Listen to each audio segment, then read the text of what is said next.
माननीय विधायक एजाज अहमद जान ने पूंछ बार एसोसिएशन के लिए 11 लाख स्वीकृत किए। बेहतर न्यायालय बुनियादी ढांचे पर ध्यान केंद्रित। बार एसोसिएशन पूंछ ने आज पूंछ कोर्ट परिसर में माननीय विधायक जनाब एजाज अहमद जान के सम्मान में एक भव्य समारोह का आयोजन किया, जो मुख्य अतिथि के रूप में उपस्थित रहे। कार्यक्रम के दौरान बार एसोसिएशन के अध्यक्ष एडवोकेट सुनील शर्मा ने कानूनी बिरादरी के सदस्यों के साथ मिलकर वकीलों की लंबे समय से लंबित मांगों और अदालतों में आने वाली आम जनता के लिए बेहतर सुविधाओं की आवश्यकता पर प्रकाश डालते हुए ज्ञापन प्रस्तुत किया। सकारात्मक प्रतिक्रिया देते हुए विधायक एजाज अहमद जान ने कोर्ट परिसर में एक शौचालय परिसर के निर्माण के लिए अपने निर्वाचन क्षेत्र विकास निधि से 11 लाख के अनुदान की घोषणा की। उन्होंने बुनियादी ढांचे को बेहतर बनाने और वकीलों और आने वाली जनता दोनों के लिए सुविधा सुनिश्चित करने के लिए एक वाटर कूलर, हैंडपंप और टाइल लगाने का भी आश्वासन दिया। अपने संबोधन में माननीय विधायक ने विधिक बिरादरी की महत्वपूर्ण भूमिका की सराहना की और उन्हें समाज का एक शिक्षित और जिम्मेदार वर्ग बताया। उन्होंने आश्वासन दिया कि वकीलों, पक्षकारों और आम जनता की सुविधा के लिए हर संभव सहायता और सुविधाओं के मुद्दों को सरकार के समक्ष प्राथमिकता के आधार पर उठाया जाएगा। बार एसोसिएशन के सदस्यों और जनता ने जनाब एजाज अहमद जान को उनकी त्वरित प्रतिक्रिया, उदार समर्थन और न्यायालय परिसर में नागरिक और व्यावसायिक सुविधाओं को बेहतर बनाने के लिए निरंतर प्रतिबद्धता के लिए धन्यवाद ज्ञापित किया।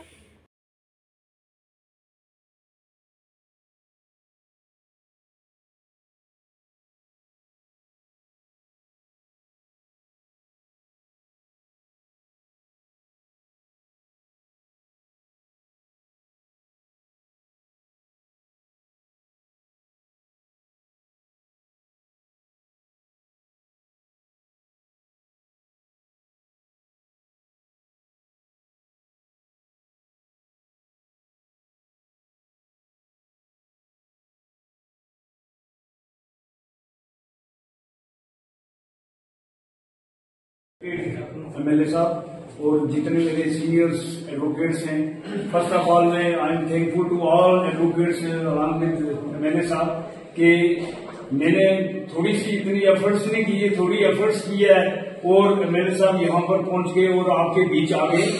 बेसिकली प्रॉब्लम हर आदमी की होती है, जैसे सेक्रेटरी साहब ने कहा कि बहती गंगा में हाथ धोने की बात नहीं होती है, कड़छी सेक होती है। आदमी को कहां पर कौन जा सकता है और कौन नहीं जा सकता है, ऐसी बात कोई नहीं है। एमएलए साहब को हमारी भी हो सकता है गलती हो कि हम पहले नहीं इनके अप्रोच किया है, हो सकता है हम पहले अप्रोच करते ये पहले हमारे लिए कुछ ज्यादा सोचते, लेकिन बहरहाल जो जितना हुआ मैंने अपने समीर को ये ड्यूटी लगाई थी कि एमएलए साहब के पास जाना, उनसे टाइम लेना है और मैंने मिलना है उनसे।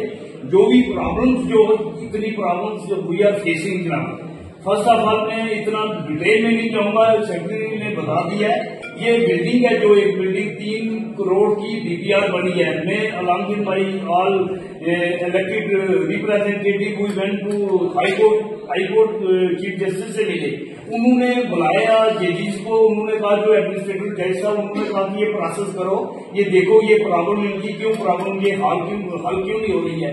उन्होंने इमीडिएट बुला के गवर्नमेंट को एक रिमाइंडर लिखा, उससे पहले लेटर लिखे हुए थे, रिमाइंडर लिखा उनको कि ये एक्सपीडेट करो, इसको बढ़ाओ, जल्दी करो। लेकिन अभी वो 3 करोड़ 8 लाख रुपया वो सैंक्शन हुआ है, मतलब डीपीआर जो सैंक्शन है, लेकिन सिर्फ उन्होंने हाईकोर्ट में ये बात की कि गवर्नमेंट रिलीज करे।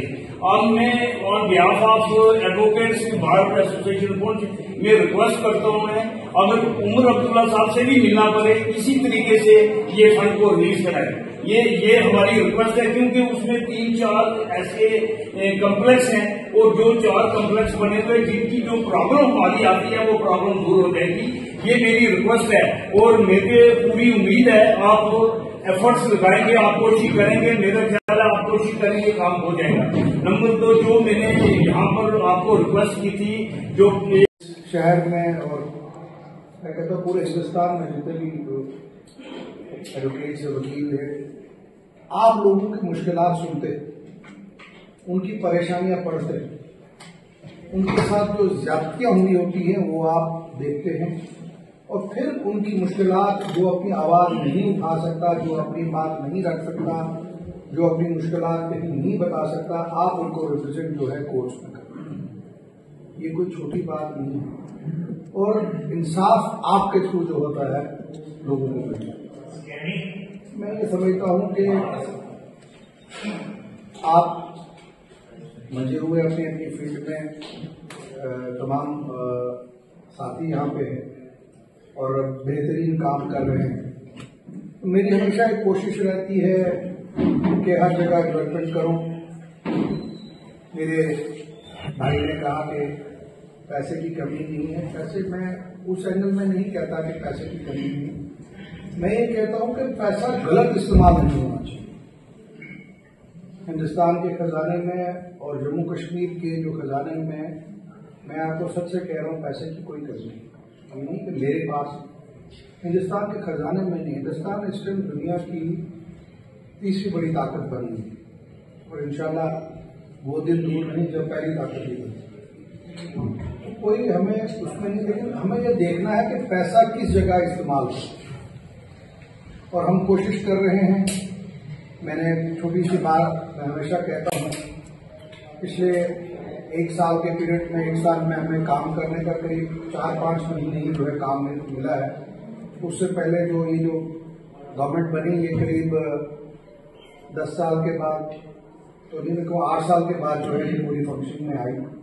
और बहुत मुश्किल होता है जब नया कोई काफी सालों के बाद काम चले, उसको ट्रैक पे लाना, उसको करना अभी भी बहुत मुश्किल है। लेकिन मैं आपके नोटिस में लाना चाहूंगा कि पिछले 8-9 महीने में, क्योंकि आपने दौरान इलेक्शन में बहुत से मेरे साथियों ने, मेरे बड़े भाइयों ने अपनी मदद भी मेरी की और मेरे लिए दुआएं की। आज आपकी दुआओं की, आपकी मदद की वजह से मैं यहाँ पे खड़ा हूँ। मैं उसके लिए आपका ज़ाती तौर पे शुक्रगुजार हूँ। जो आपने मेरे लिए किया उसके अगेंस्ट मैं आपके लिए नहीं अभी कर सका। और मैं सुनील शर्मा साहब का शुक्रगुजार हूँ कि इन्होंने मुझे एक मौका दिया। इन्होंने मुझे मैं कहीं बाहर टूर पर था, इन्होंने मुझे एक फ़ोन किया, मेरा फ़ोन ऑफ था। तो जब मैंने फ़ोन अपना ऑन किया तो मुझे मैसेज आया, इन्होंने मुझे कहा मुझे कोई आपसे ज़रूरी बात करनी है। तो मैंने कहा जनाब आप हुक्म कीजिए, जो आपका हुक्म होगा हम उस पर करेंगे। तो इन्होंने अपनी बात रखी, मैंने अपनी 8-9 महीने की आपसे बात कही। ये जो कॉन्स्टिट्यूंसी है हवेली पुंछ कॉन्स्टिट्यूंसी, इस वक्त जो प्रोजेक्ट पिछले 8 महीने में सैंक्शन किए हैं, जो सैंक्शन होके आ चुके हैं, करीब 380 करोड़ के प्रोजेक्ट हवेली कॉन्स्टिट्यूंसी के लिए उन्हें सैंक्शन करवा के ले आए। और खाली सैंक्शन इस पे नहीं है कि खाली सैंक्शन हो गया वो है, और करीब 370 करोड़ के करीब जो है उसको हमने टेंडरिंग प्रोसेस भी कर दी। आप आने वाले दिनों में देखेंगे। और उसके अलावा लगभग 50 करोड़ के करीब अदर प्रोजेक्ट्स है, उनकी भी हमने अप्रूवल ले लिया है, सैंक्शन हो गई है, वो भी अंडर प्रोसेस है टेंडरिंग के लिए।